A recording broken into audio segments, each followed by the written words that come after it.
पाप कर रही है यहाँ की जनता के साथ। 60 साल से यहाँ पे लोग रह रहे हैं और सबसे जेडीए की सबसे पहली स्कीम थी ये, जिसके अंदर जेडीए ने सबसे पहली स्कीम काट के यहाँ पे लोगों को बसाया। 1960 के अंदर ये स्कीम कटी गई।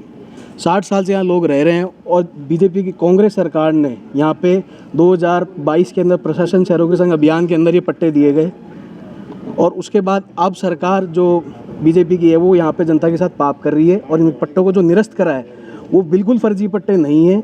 यहाँ की जनता कोर्ट में जाएगी और कोर्ट में जाके भी सवाल पूछेगी कि भैया हमको ये पट्टे क्यों निरस्त किए गए। यहाँ इस पूरे मामले के अंदर मैं एक ही बात कहूँगा कि इसमें निधि पटेल मैडम कमिश्नर से जांच होनी चाहिए और महापौर मैडम को संज्ञान लेना चाहिए कि भाई 60 साल पुराने लोगों को आप घर से बाहर थोड़ी निकाल देंगे। और पहली बात तो निगम के पास ये मुद्दा है ही नहीं कि निगम और जेडीए पट्टे निरस्त कर सके।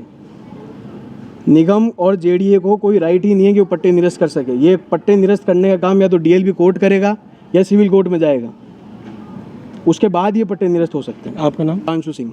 पंडित रामकृष्ण शर्मा, आपके बीजेपी से मंडलाध्यक्ष का निवासी हूँ। मेरा बूम नहीं देख रहा। 176 बीघा गवर्नमेंट ने आबाद करी। आबाद करने के बाद 171 आदमियों को यहाँ पे मुआवजा दिया गया। उसके बाद प्लाट दिए गए, जिनमें से केवल 10 आदमी ऐसे हैं जिनको आज तक पट्टे नहीं दिए गए थे। 10 आदमी जिनके पट्टे भी दिए गए। ये जो यूआईटी ने जो लाटे में इनके निकाले गए थे बदली पत्र, उनको भी कैंसिल कर दिए। उनके साथ नाइंसाफ़ी हुई है और बाकी जो जितने भी पट्टे इन्होंने कैंसिल किए हैं वो नाइंसाफ़ी है, ये गलत किया है इन्होंने। दूसरी बात ये जो फर्जी पट्टे बने उनकी तो जांच ही नहीं हुई आज तक। ऐसे 5 पट्टे मैंने पकड़ रखे, लिख के दे दिया। आप चाहो तो मैं दे सकता हूँ पूरी। आपने जिन 5 व्यक्तियों का नाम लिया था कि जो 5 व्यक्ति, देखो A97 प्लाट नंबर A97 जिसकी न तो फाइल चली, ना पैसे जमा हुए, ना साइट अखबार में आई और जो बनाने वाला है वो हेड ऑफिस में बैठा आज भी। हमने पूरी तहकीकात करके मैं अंदर घुस चुका हूँ।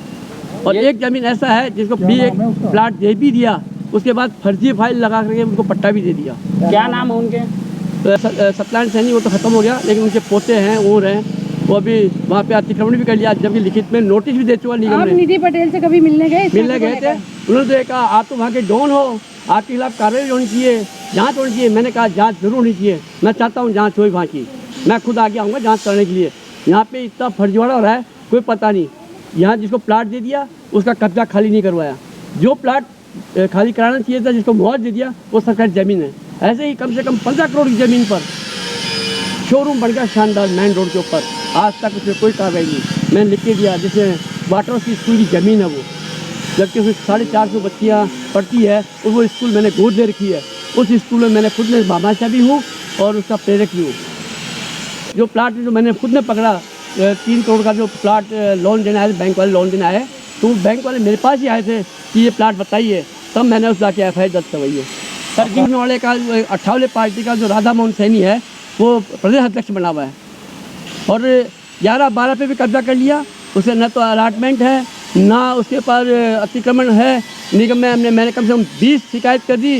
उसके बाद वो वहाँ से आए, क्या बोलते हैं उसको, सतर्कता अधिकारी, वीडियो बनाया। वीडियो बनाने के बाद रात को 1 लाख रुपए एक मंजिल के रिश्वत के लेकर के बर्बादी, 2 लाख, तीसरी मंजिल 3 लाख, ऐसे करके वहाँ पे ये काम हो रहा है यहाँ पे। और पूरे प्रकरण में आप संबंधित क्षेत्र के विधायक या मुख्यमंत्री सबसे मिला हूँ, कल मुख्यमंत्री MLA साहब से मिला हूँ कल। उन्होंने ये कहा कि पूरी प्रकरण तैयार करके लाओ, कल वहाँ पर आ जाओ। खर्रा साहब आ रहे हैं, पूरे कैंप के अंदर सारी सुनवाई करेंगे।